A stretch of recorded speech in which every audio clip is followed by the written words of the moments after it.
Dalam Islam, ada makhluk yang disebut sebagai jin yang sering disebut sebagai salah satu yang paling berbahaya. Jin adalah makhluk tak kasat mata yang diciptakan dari api, berbeda dari manusia yang diciptakan dari tanah. Di antara mereka, ada yang beriman dan taat kepada Allah.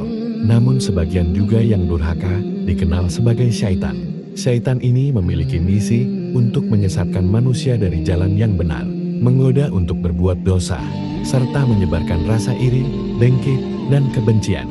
Mereka bisa memengaruhi pikiran dan hati manusia yang lengah atau jauh dari zikir.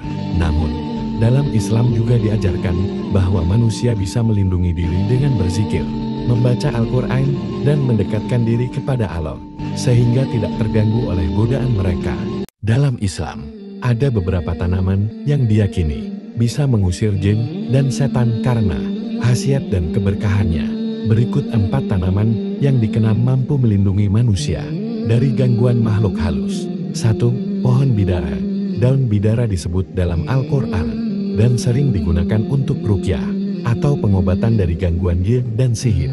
Bidara dikenal mampu mengusir energi negatif dan menjaga rumah dari gangguan jin. 2. Bawang putih. Baunya yang kuat dipercaya dapat mengusir jin dan setan. Rasulullah juga mengingatkan untuk menggunakan bawang putih sebagai rempah-rempah yang memiliki manfaat kesehatan. 3. Garam. Meski bukan tanaman, garam adalah bahan alami yang sering digunakan untuk mengusir energi negatif dan menjaga ruangan dari gangguan makhluk halus. 4. Kemenyan.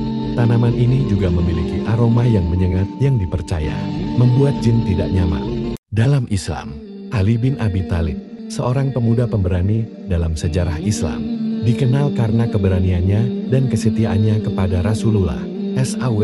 Di usia yang masih sangat muda, Ali sudah menunjukkan keberaniannya. Salah satu kisah yang paling dikenal adalah ketika ia rela menggantikan posisi Rasulullah di tempat tidur saat peristiwa hijrah ke Madinah. Kaum Quraisy telah berencana untuk membunuh Rasulullah. Namun Ali tetap tidur di sana dengan penuh keberanian, mengorbankan dirinya demi keselamatan Nabi. Keberanian dan keteguhan hatinya menjadi inspirasi bagi umat Islam hingga saat ini, menjadikan Ali sebagai sosok yang tak tergantikan dalam sejarah Islam.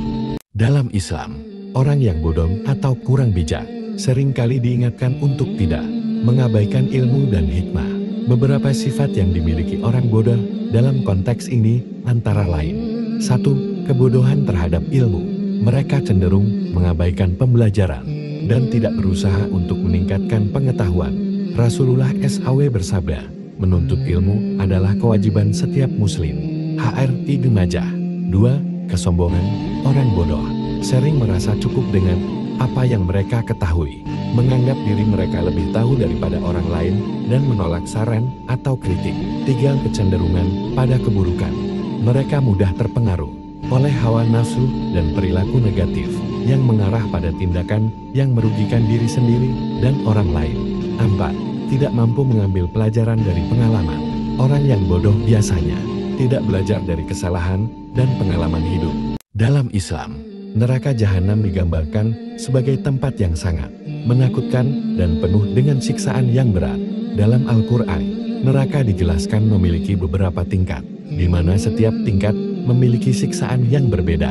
Api yang menyala-nyala adalah salah satu ciri utama, dengan nyala yang sangat panas dan tidak bisa dijauhi. Para penghuni neraka akan merasakan haus yang tidak terpuaskan, dan mereka akan dipaksa untuk meminum air yang sangat panas dan beracun.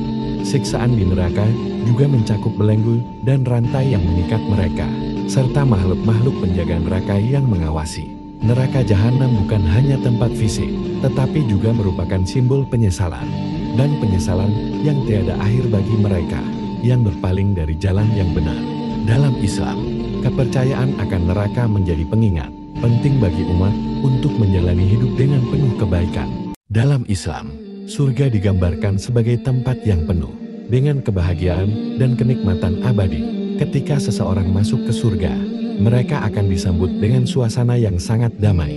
Mereka akan mendapatkan kenikmatan yang tak terbayangkan, seperti taman-taman yang indah, sungai-sungai yang mengalir dengan air jernih, dan buah-buahan yang selalu tersedia. Para penghuni surga akan mengenakan pakaian yang indah, dan memiliki wajah yang bersinar.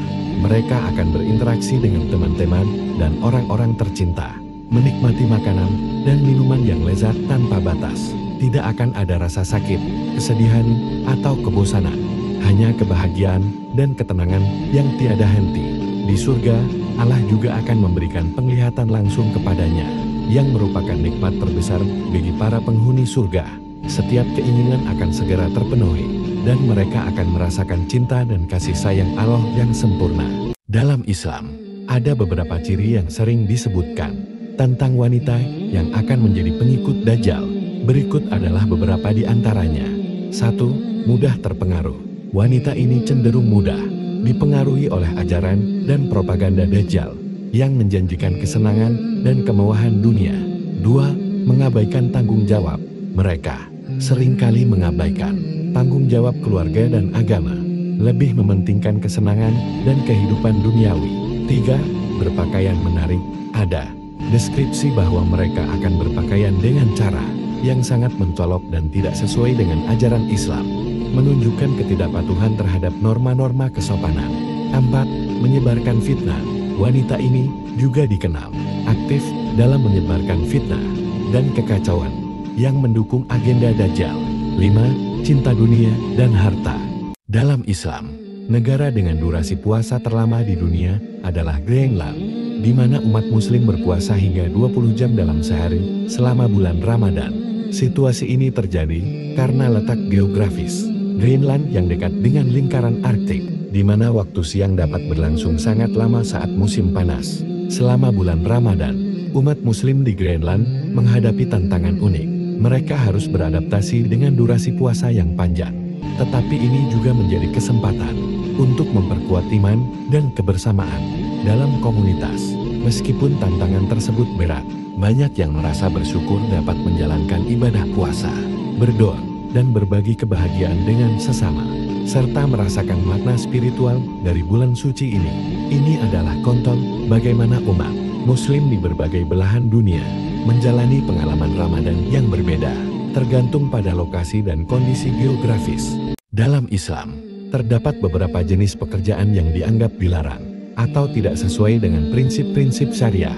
Berikut adalah beberapa contohnya. 1.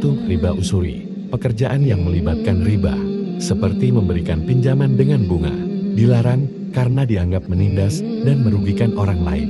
2. Perjudian. Semua bentuk perjudian dianggap haram karena dapat menyebabkan kerugian dan ketidakadilan sosial.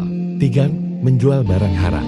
Pekerjaan yang melibatkan penjualan barang-barang yang dilarang, seperti alkohol dan daging babi, juga tidak diperbolehkan.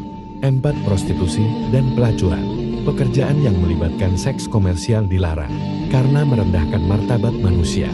5. Pekerjaan yang menyebabkan kerusakan lingkungan. Aktivitas yang merusak lingkungan dan mengancam kehidupan makhluk hidup juga dianggap tidak sesuai dengan ajaran Islam. Dalam Islam, sikap diam dapat menjadi masalah serius jika diartikan sebagai ketidakpedulian terhadap kejahatan atau ketidakadilan yang terjadi di sekitar kita. Nabi Muhammad SAW bersabda bahwa siapa di antara kalian yang melihat kemungkaran, maka hendaklah ia mengubahnya dengan tangannya. Jika tidak mampu, maka dengan lisannya. Jika tidak mampu, maka dengan hatinya. Dan itu adalah selemah-lemah iman. Hai Muslim, sikap diam dalam menghadapi kemungkaran, seperti penindasan, kezoliman, atau penyebaran kebohongan, bisa dianggap sebagai bentuk persetujuan atau ketidakpedulian. Ini dapat mengakibatkan seseorang berada di jalur yang berbahaya, bahkan mengantarkan ke neraka. Dalam konteks ini, umat Islam diajarkan untuk aktif berbuat kebaikan dan menegakkan keadilan, bukan hanya bersikap pasif.